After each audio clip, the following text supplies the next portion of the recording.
आज सुबह से ही मौसम बड़ा सुहावना हो रहा था। रह रह कर रिमझिम बारिश हो रही थी और बीच बीच में ठंडी ठंडी हवाएं भी चल रही थी। पंडित जी और सरला जी अपने घर के बरामदे में बैठे सुबह की चाय एंजॉय कर रहे थे।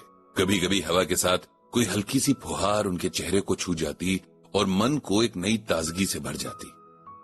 चाहे हम कितनी ही मशीन्स बना लें मौसम को अपने कंट्रोल में करने की, सर्दी में गर्माहट और गर्मी में ठंडक लाने की कोशिश कर लें, लेकिन जो कंफर्ट हमें नेचर से मिलता है वो इंसान की बनाई चीजों से कभी मिल ही नहीं सकता।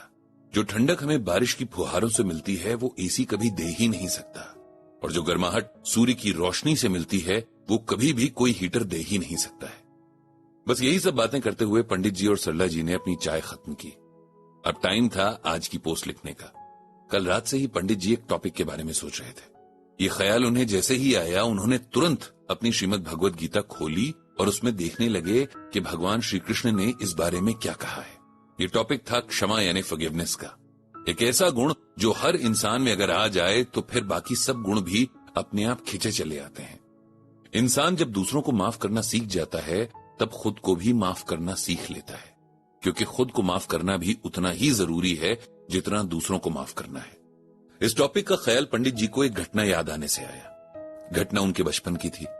कई बार हमारे साथ जाने अनजाने बहुत कुछ घट जाता है जिसे हम सोचते हैं कि बात बीत गई, लेकिन वो बात हमारे मन पर बहुत गहरे असर छोड़ जाती है।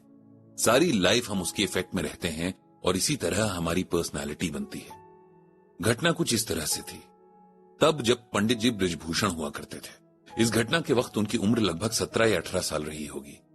तब ज्यादातर जॉइंट फैमिलीज हुआ करती थी और अगर किसी की न्यूक्लियर फैमिली हो तो उसे बुरा माना जाता था।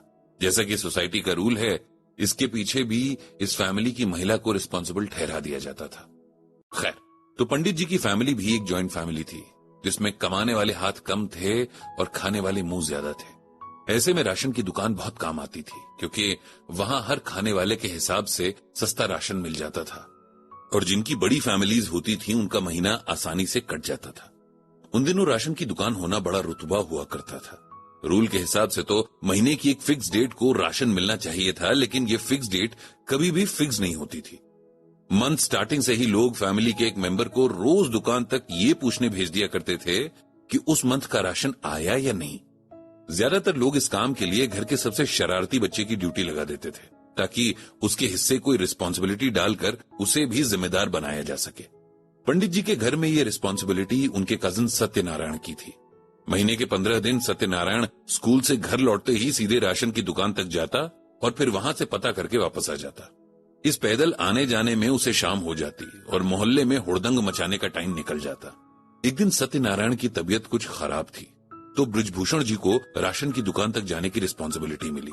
उस दिन के बारे में पक्की खबर थी कि राशन आने वाला है, इसीलिए उन्हें राशन कार्ड, थोड़े से पैसे और एक झोला लेकर भेज दिया गया कि फिलहाल इस बात की कॉन्फर्मेशन के तौर पर चीनी लेकर आ जाएं, बाकी के लिए कल और लोग भी साथ आ जाएंगे।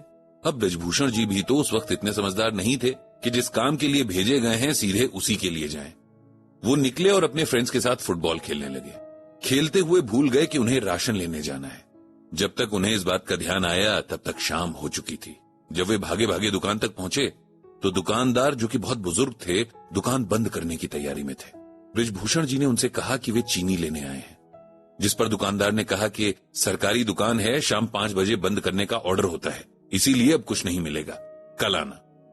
इधर बृजभूषण जी को एक तरफ तो खेल की थकान थी, दूसरा घर पर डांट पड़ने का डर कि वो भूल ही गए कि उनके सामने एक बूढ़े इंसान है और वो बुरी तरह उलझ पड़े। लड़ने लगे और जबरदस्ती करने लगे कि उन्हें जो चाहिए वो दें। बेचारे बूढ़े दुकानदार को बृजभूषण जी से इतने मिसबिहेव की उम्मीद नहीं थी। उन्होंने मजबूरी में राशन दिया, रजिस्टर में एंट्री की फॉर्मेलिटी की और जाने को कहा। बृजभूषण जी उस वक्त एक विजेता की तरह वहां से निकले। जब वे घर पहुंचे तो उनके पापा ने कहा कि बहुत देर से वो वेट कर रहे थे, कहां रह गए थे। तब बृजभूषण जी ने फुटबॉल वाली बात बता दी। पापा को बड़ी हैरानी हुई कि इतना लेट पहुंचकर भी उन्हें राशन कैसे मिल गया, क्योंकि सरकारी दुकान तो शाम 5 बजे बंद हो जाती है। ये सुनकर बृजभूषण जी को बहुत शर्मिंदगी महसूस हुई। उन्हें तब जाकर एहसास हुआ कि उन्होंने कितना गलत कर दिया। उन्होंने पापा को अपनी गलती के बारे में बता दिया कि उन्होंने किस तरह दुकानदार के साथ मिसबिहेव किया, और तब जाकर उन्हें यह राशन मिला है। बृजभूषण जी के पिताजी ने उन्हें इस बात के लिए बहुत डांटा, और कहा कि कल सुबह वे सबसे पहला काम ये करेंगे कि उस बुजुर्ग इंसान से माफी मांगेंगे। बृजभूषण जी को भी अपनी गलती का एहसास था। अगली सुबह वो राशन की दुकान के लिए निकल पड़े। जब दुकान पहुंचे तो वहां ऑलरेडी लोगों की लाइन लगी थी। इतने लोगों की भीड़ में अपनी गलती मानने के ख्याल से ही बृजभूषण जी के पसीने छूट गए। उस दिन उन्हें एहसास हुआ कि किसी को थैंक यू बोलने में हम कितना अच्छा महसूस करते हैं, लेकिन किसी के आगे अपनी गलती मानना और सॉरी बोलना कितना मुश्किल काम है, खासकर तब जब वहां और लोग भी मौजूद हों। लेकिन अब माफी तो मांगनी ही थी, इसीलिए आगे बढ़े और दुकानदार से अपने कल के बिहेवियर के लिए माफी मांग ली। माफी मांगते हुए उन्हें ऐसा लग रहा था कि मानो कई टन बोझ उठा रहे हो। दुकानदार ने बहुत प्यार से कहा कि वो कल की बात को कल ही भूल चुके हैं, इतना याद रखेंगे तो इस बुढ़ापे में पागल नहीं हो जाएंगे। बृजभूषण जी उनके इस रवैये से बहुत इंप्रेस हुए। उस दिन उन्होंने समझा कि माफ करने वाले दिल सबसे ज्यादा प्योर होते हैं। उस दिन उन्होंने फॉरगिवनेस का सबक सीखा, दूसरों को माफ करने का सबक। हालांकि खुद को माफ करने का सबक सीखना भी बाकी था। अब ये घटना याद करते ही पंडित जी को श्रीमद् भगवद गीता में भगवान श्री कृष्ण की कही ये बात याद आ गई। भगवान कहते हैं कि मृत्यु सर्वहरश्च अहम उद्भवश्च भविष्यम कीर्ति श्रीर्वाक् चंचलम नारीणाम स्मृतिर्मेधा धृति क्षमा। यहां भगवान खुद अपने बारे में बताते हुए कह रहे हैं कि मैं सर्वभक्षी यानी सभी को नष्ट करने वाली मृत्यु हूं, और मैं उन चीजों का मूल हूं जो अभी तक हुई नहीं है। स्त्री गुणों में मैं यश, समृद्धि, उत्तम वाणी, स्मृति, बुद्धि, साहस और क्षमा हूं। यहां भगवान ने क्षमा को स्त्रियों का गुण बताया है। इसका मतलब यह है कि क्षमा यानी फॉरगिवनेस एक कोमल दिल की निशानी है। ये वही कर सकता है जो भीतर से प्योर हो, कोमल हो, जिसे दूसरों का एहसास हो। अगर किसी के दिल में फॉरगिवनेस है तो इसका मतलब है कि उसके अंदर प्योरिटी है, और ये गुण भगवान को बहुत प्यारा है। इंसान अपने ईगो में दूसरों को खुद से कम समझने लगता है, इसीलिए कभी नहीं सोच पाता कि गलती तो किसी से भी हो सकती है। अपनी गलतियां हमेशा इग्नोर करते हुए दूसरों की गलतियों को हमेशा याद रखता है।